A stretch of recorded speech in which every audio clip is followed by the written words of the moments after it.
Bismillahirrahmanirrahim. I welcome class 10th in my lecture series for chemistry. In our today's lecture, we will study about the uses of organic compounds, and we will also study about the alkyl radicals. So first, moving towards our main topic, that is the uses of organic compounds. We know that the main or important source of organic compounds are the natural gas and the petroleum, and we know that these sources are made from the fossil fuel. Now, these natural gas as well as some fractions of petroleum is also used as a fuel in different vehicles that are meant for transportation purpose.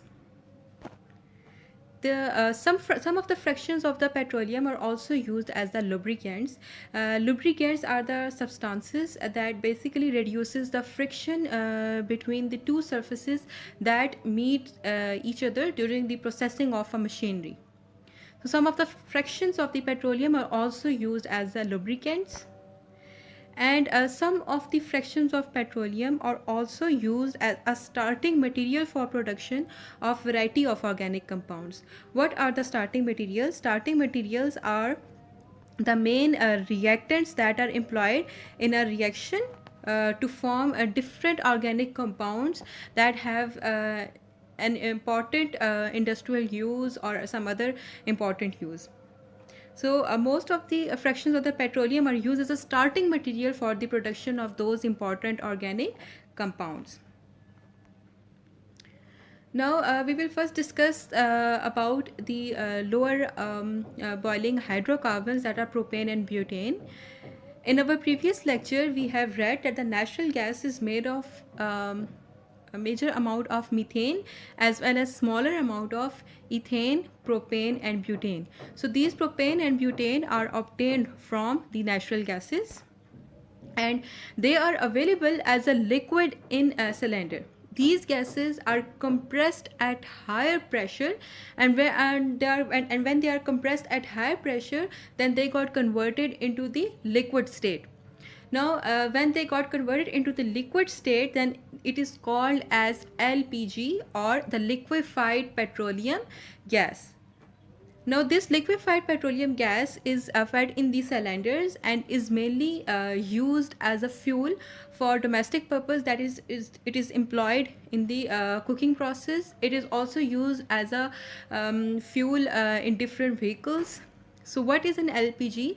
LPG is a liquefied petroleum gas, and the chemical composition of the liquefied petroleum gas is that it is made of propane and the butane. And these are in real gaseous in nature, but when a higher pressure is employed, then they got converted into the liquid state, therefore called as the liquefied petroleum gas. Now, there is another organic compound that we obtained from the fractions of petroleum, that is the ethylene, also called as ethene. Now, this ethene is used as a starting material for the formation of many products. It is an important reactant that may be employed to produce different other organic compounds. This ethene may also be used in the formation of this polymer, that is polyethylene. What are polymers? Polymers are basically the longer chain organic compounds that are made up of smaller repeating units called as the monomers. When these monomers link together, then they in a larger number, then these monomers after linking results in the formation of a polymer. Now we know that the structure for ethene is CH2 double bond CH2. Now what happens, that this molecule gets added to another molecule of ethene. How? First, the double bond between the ethene molecule would break. Now after the breaking of this double bond,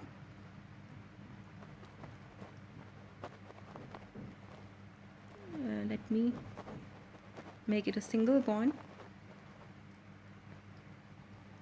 After the breaking of this double bond, a bond will be generated on the sides of each carbon atom. Now what happened that this same unit will get attached to this side, and now the this unit will start on adding respectively. Now since this CH2 unit is continuously repeating in a chain, therefore this CH2 unit will be considered as the monomer in this polymer called as the polyethylene. So this ethylene or ethene is also employed in the production of polymers, and this polyethylene is a polymer, and this polymer is used in the formation of a plastic. In order to understand that how the polymers are formed, let's watch a short video.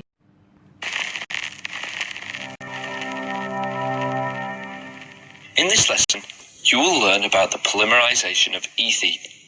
You will learn how to draw polyethene and the uses of this polymer. Polyethene is formed by the polymerization of ethene.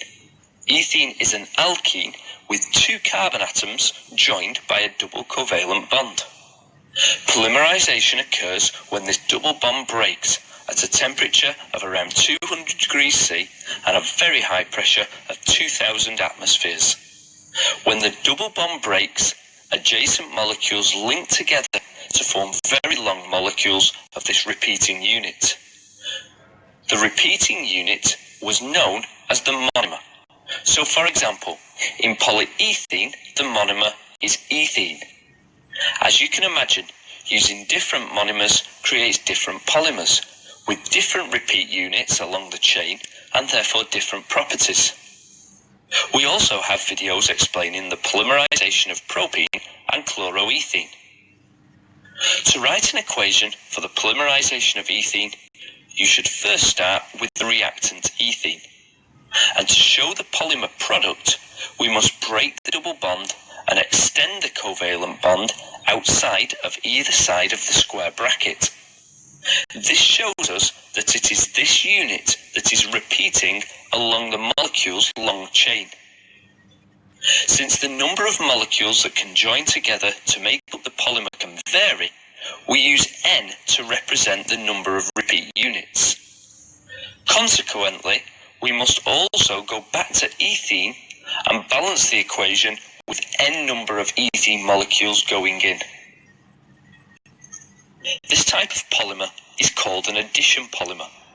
The monomer is just repeated and only one product, the polymer itself, is formed. The number of molecules that join together can vary, anything between 2,000 and even 20,000, making some very long polyethene molecules. And this long chain lengths give rise to some of its properties. There are two different forms of polyethene, low density and high density, differing in how they are manufactured and their properties. Low density polyethene is commonly used for plastic bags and similar thin sheet-like low strength products. High density polyethene, often referred to as HDPE, is stronger and has a higher boiling point. It has many uses, some of which include plastic bottles, chemical and water pipes, food storage containers, and even folding chairs and tables. Now, by the end of this video, you should be able to write equations for the formation of polyethene and give examples of some uses of this polymer. In addition to the formation of a polymer, this ethene is also employed in the formation of ethylene glycol, acetic acid, and the ethyl alcohol. Now ethyl alcohol and acetic acid are important organic compounds in organic synthesis. They are also employed in the formation of other organic compounds, and they are very important chemicals. This ethylene glycol is mainly employed as an antifreeze agent, and this antifreeze agent is used in the radiators in car. Now what it does, that it prevents the water from overheating or cooling or freezing. These antifreeze agents are also called as the engine coolants. So ethylene glycol is made from ethene and is used as an antifreeze agent. Now we will study about the uses of acetylene, also called as ethine. This acetylene is used as oxyacetylene, which is employed in the welding and the cutting of the metals. For example, as you may see here that there are two cylinders. In one of the cylinder, acetylene gas is present, and in the another cylinder, oxygen gas is present. Now these two gases are allowed to mix at higher temperature, and in the presence of heat they got converted into the oxyacetylene. Now this oxyacetylene is employed for the welding and the cutting of the metals.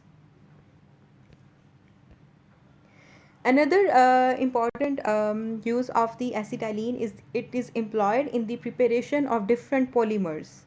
Some of the example of these polymers are the polyvinyl chloride and the polyvinyl acetate. The monomer in the polyvinyl chloride is the vinyl chloride, and the monomer in the polyvinyl acetate is the vinyl acetate. Now these monomers, when combined together, they results in the formation of these polymers, and these monomers contains this acetylene substance.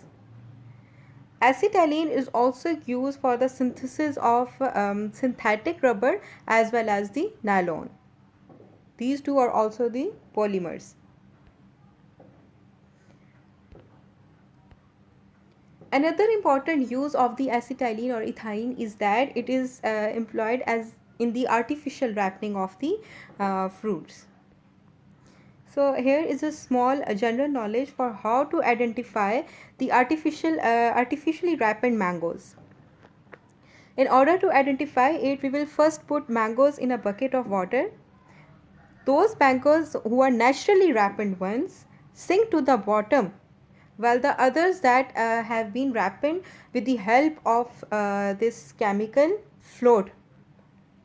So this is how you may recognize that whether that fruit is artificially ripened or it got ripened naturally.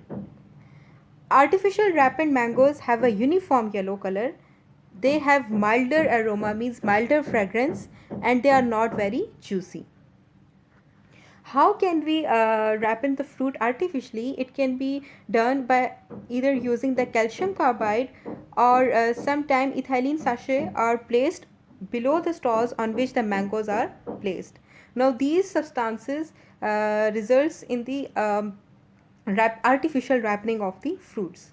But this artificial ripening is not beneficial for us. It has certain harmful effects. And what are those? They cause stomach ulcers, loss of appetite, insomnia, and the cancer. Now we have read about that some of the fractions of the petroleum also contain aromatic compounds. So phenol is one of the aromatic compound, and its structure is like this.